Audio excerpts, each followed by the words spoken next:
The Arabian Sea became the stage for a high-stakes confrontation, a place where the world's most powerful militaries eyed each other warily across the waves. Tensions simmered just beneath the surface, and every move was watched with suspicion. On February 3rd, 2026, a date that would soon be etched into the memories of military strategists and political leaders alike, the balance of power in the region shifted. Iran sent a military drone toward the USS Abraham Lincoln, a clear and calculated provocation. The drone's path was deliberate, its intent unmistakable. This was no accident, it was a message. Iran wanted the world to know it could reach American power even far from its own shores, and that its influence extended well beyond its borders. The move set off alarms across the region, testing American resolve and patience. In command centers, officers scrambled to assess the threat, knowing that a single miscalculation could ignite a wider conflict. Tehran's leaders wanted to show strength, projecting defiance despite international pressure and domestic unrest. Their message was as much for their own people as it was for the world. By sending the drone so close to a US carrier, Iran was daring the US to respond. It was a bold move, meant to provoke, but also to test boundaries. The USS Abraham Lincoln, a floating fortress bristling with firepower, became the symbol of this dangerous game. Its presence was both a warning and a target. Flying a drone at it was like sending a warning shot at the heart of American military might. The message was clear. Iran was willing to take risks. The message, "We are watching, we can reach you, don't underestimate us." It was a psychological maneuver as much as a military one. This act was a warning, an assertion of Iranian influence, and a challenge to the US presence in the region. The balance of power was being tested in real time. Tensions had already been high, with recent US strikes on Iranian nuclear sites and constant naval patrols. The region was a powder keg, and every new incident added fuel to the fire.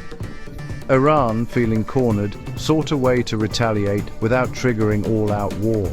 Their leaders weighed every option, searching for a move that would send a message, but not cross the line into open conflict. The drone flight was a calculated risk, aggressive, but just short of open conflict. It was a demonstration of capability, a show of resolve, and a test of American nerves. It was a gamble, designed to send a powerful message while avoiding catastrophe. Both sides knew the stakes, and neither wanted to be the first to blink. The world watched, holding its breath, knowing how easily this could spiral out of control. In this dangerous game, every decision mattered, and the next move could change history. The drone, likely a Shahed 139, was no ordinary UAV. It was built for both surveillance and attack, a symbol of modern warfare's reach. Its design allowed it to loiter for hours, scanning the vast expanse below, and to strike with precision if ordered.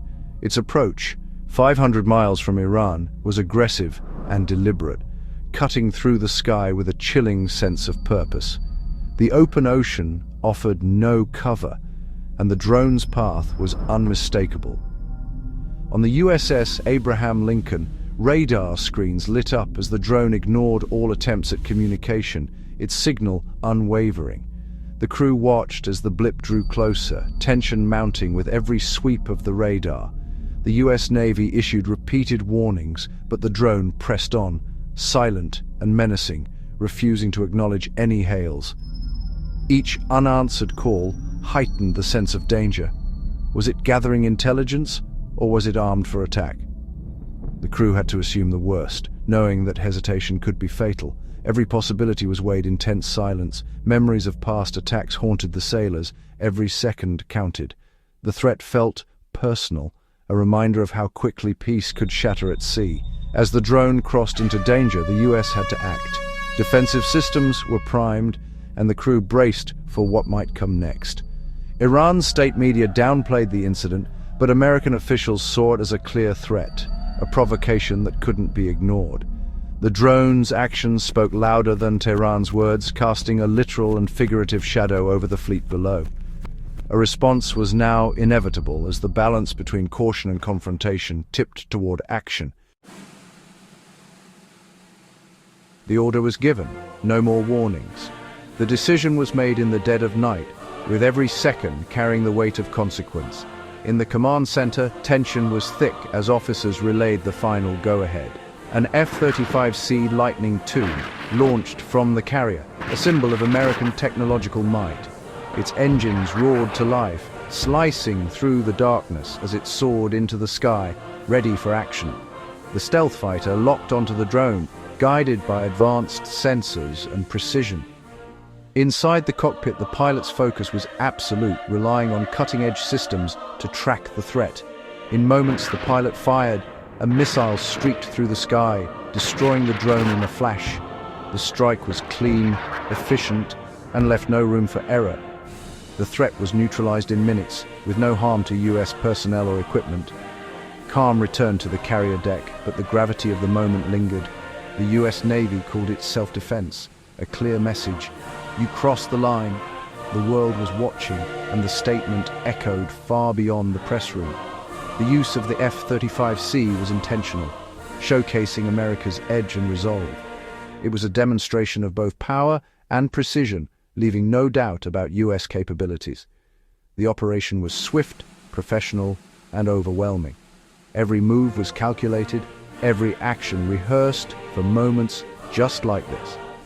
Iran's gamble had been met with decisive force. The consequences were immediate and unmistakable. The region took note. Provocations would not go unanswered. Allies and adversaries alike watched closely, recalibrating their next moves. The US demonstrated it would defend its assets, no matter the risk. Vigilance remained high, and the message was unmistakable. The balance of power was on full display. America's military presence was a reminder of its reach and readiness. The game of chicken was over for now, but the uneasy calm hinted at the possibility of future confrontations. But the tension remained, simmering beneath the surface.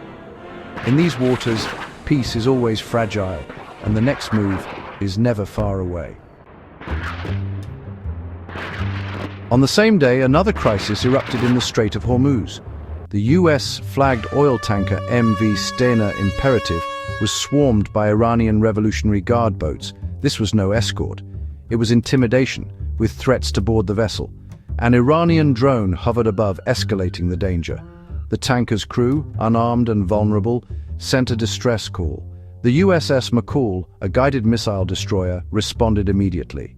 Its arrival forced the Iranian boats to back off, de-escalating the standoff without a shot fired. The destroyer escorted the tanker safely through the strait. The incident ended peacefully, but the risk of conflict was clear. The Strait of Hormuz remained a flashpoint, watched by the world. The Strait of Hormuz is the world's most critical oil choke point. 20% of global oil passes through its narrow waters. Any disruption here would send shockwaves through the global economy, spiking prices and threatening stability. Iran's threats to close the strait are not empty. They could trigger a worldwide crisis. The US Navy's presence is meant to guarantee safe passage and deter Iranian interference.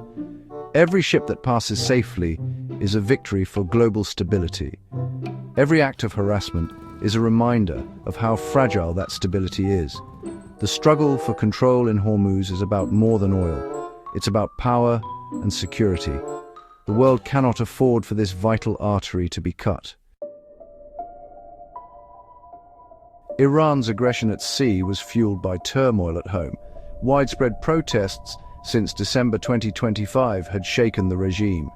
Economic hardship, unemployment, and repression drove people into the streets. The government cracked down violently, blaming the unrest on the US and Israel. Facing a crisis of legitimacy, Iran's leaders sought to distract and unite the nation by confronting foreign enemies. The provocations at sea were as much about internal politics as external threats. The regime wanted to show strength, both to its people and the world. But this strategy risked provoking a devastating response. The military standoffs were matched by fierce rhetoric. President Trump warned Iran against harming protesters or advancing its nuclear program, promising severe consequences. He emphasized that while the US preferred diplomacy, it was ready to act. Iran's supreme leader responded with threats of regional war if attacked, vowing to unleash allies across the Middle East. Both sides tried to deter the other, raising the stakes with every statement. The US showcased its military might. Iran threatened chaos and instability. The atmosphere was volatile. A single miscalculation could spark catastrophe. Each side spoke the language of power, hoping to avoid war through deterrence. The world watched, anxious for a peaceful resolution. The standoff was as much psychological as military. Amid the tension, a breakthrough emerged. Direct talks were scheduled between the US and Iran. The meeting in Muscat, Oman, was set for February 6th, just days after the confrontations. Iran requested direct negotiations, signaling urgency and a desire to avoid war. The US agreed, sending a special envoy. Iran's foreign minister would attend. The US wanted broad talks, nuclear issues, missiles, regional actions. Iran preferred a narrow focus on nuclear matters. Despite differences, the talks offered hope for de-escalation. The real test. Could diplomacy succeed where force had nearly failed? The events of February 3, 2026 were more than a regional dispute, though they had global consequences. The stability of the Middle East affects the world economy, energy prices, and international security. These incidents tested the rules of engagement and the balance between force and diplomacy. The US actions reinforced the importance of respecting international norms. But the risks were immense. A single error could have triggered war. The world is interconnected. Peace is fragile. The outcome of the Muscat talks would shape the future for millions. These moments remind us how quickly local crises can become global threats. Dialogue, not conflict, is the only path to lasting stability. The stakes could not be higher for the US, Iran, and the world.